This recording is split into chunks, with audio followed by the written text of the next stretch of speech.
দুধ ছানা ছাড়া একবার বাড়িতে এইভাবে মিষ্টি তৈরি করে দেখুন। নমস্কার বন্ধুরা, নতুন একটা রেসিপি দেখার জন্য আপনাদের সকলকে জানাই স্বাগত। আজকে কোনো দুধ বা ছানা ছাড়াই মিষ্টি করে দেখাবো। আশা করি আজকের রেসিপিটা আপনাদের খুব ভালো লাগবে।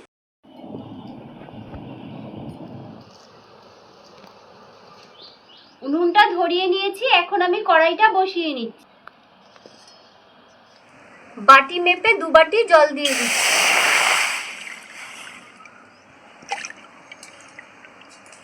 জলটা খুব ভালো করে এখন ফুটিয়ে নেব। জলটা দেখুন গরম হয়ে গেছে, সামান্য একটু জলের মধ্যে ঘি দিয়ে দিচ্ছি। এখন গরম জলের মধ্যে ঘিটা খুব ভালো করে মিশিয়ে নিচ্ছি।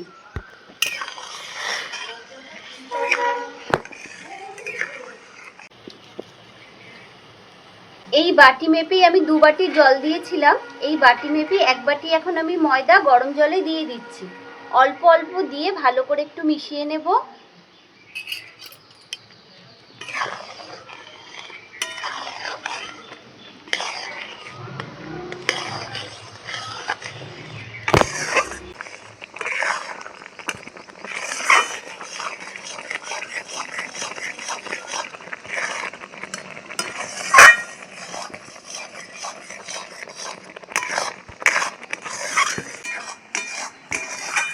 খুব ভালো করে মিশিয়ে নিতে হবে। এই সময় কিন্তু উনুনের আগুনটা একটু কমিয়ে দিতে হবে, না হলে কি হবে, ময়দাটা পুড়ে যাবে। আস্তে আস্তে দেখবেন বেশ সুন্দর একটা ডো তৈরি হয়ে যাবে।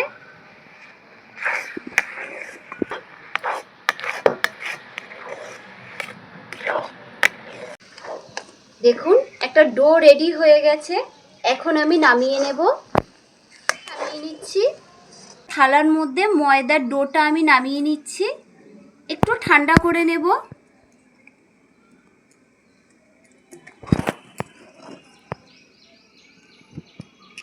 এইভাবে একটু ছড়িয়ে দিচ্ছি।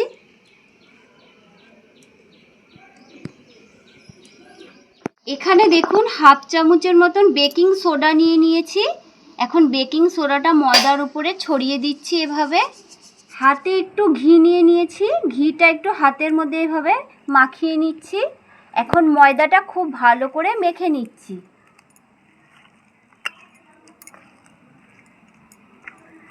একদম ঠান্ডা হয়ে গেলে কিন্তু ময়দাটা মাখা যাবে না, শক্ত হয়ে যাবে। অল্প অল্প গরম থাকতে থাকতে মেখে নিতে হবে। আর ঘি দেওয়ার কারণে হাতে দেখবেন ময়দাটা আটকে থাকবে না, বেশ সুন্দর মাখা হয়ে যাবে। বেকিং সোডা দিয়ে ময়দাটা খুব ভালো করে মেখে নিয়েছি। হাতে দেখুন একটু ঘি মেখে নিয়েছি। এখন মিষ্টিগুলো রেডি করে নেব।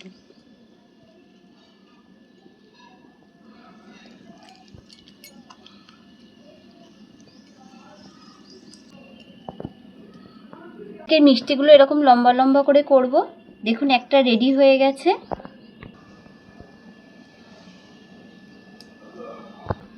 একইভাবে বাদবাকিগুলো করে নিচ্ছি।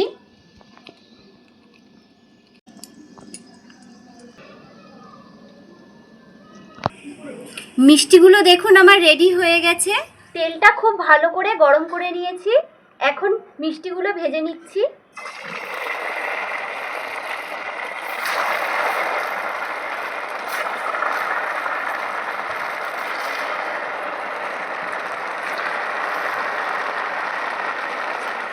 এখন আস্তে আস্তে মিষ্টিগুলো একটু নেড়ে দিচ্ছি।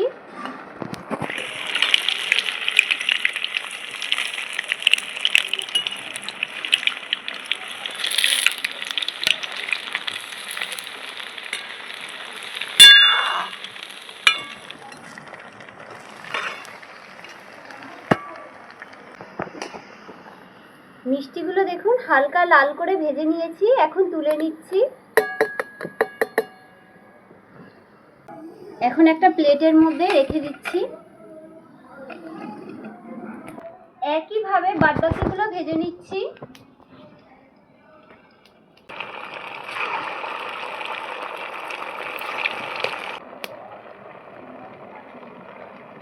একইভাবে দেখুন বাদবাকি মিষ্টিগুলো ভাজা হয়ে গেছে, আমি তুলে নিচ্ছি।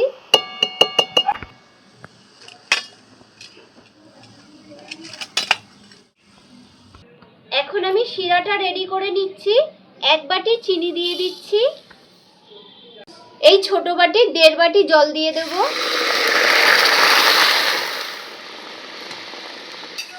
শিরাটা এখন খুব ভালো করে জাল দিয়ে নেব। চিনিটা দেখুন বেশ সুন্দর গলে গেছে আর শিরাটাও বেশ সুন্দর ফুটে উঠেছে। এখন ভেজে রাখা মিষ্টিগুলো দিয়ে দিচ্ছি।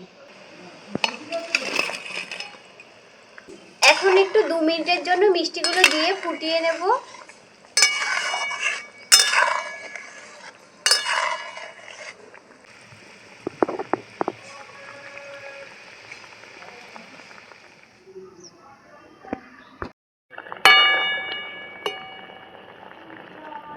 দেখুন মিষ্টিগুলো কত বড় বড় হয়েছে ফুলে ফুলে, এই দেখুন। আমি কড়াইটা নামিয়ে নিচ্ছি। এখন 5 মিনিটের জন্য মিষ্টিগুলো রসের মধ্যে ভিজিয়ে রেখে দেব। এখন আমি ঢাকাটা খুলে নিচ্ছি।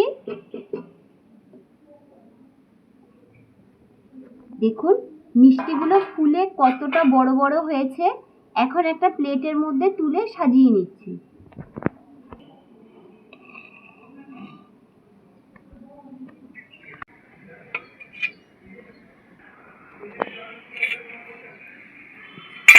মিষ্টিগুলো দেখুন আমার রেডি হয়ে গেছে আর দেখতে কতটা সুন্দর লাগছে।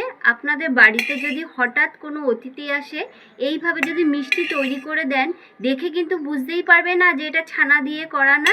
এত সুন্দর হয়েছে। আপনাদের আমি একটা ভেঙে দেখাচ্ছি ভেতরে কতটা রস ঢুকেছে আর কতটা নরম হয়েছে। এই দেখুন,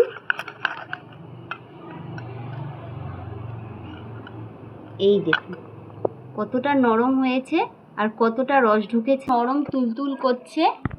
এই দেখুন, মুখে দিলেই কিন্তু মিলিয়ে যাবে আর গরম গরম খেতে কিন্তু দারুণ লাগবে। আজকের ভিডিওটা এখানেই শেষ করছি। ভালো থাকবেন, সুস্থ থাকবেন।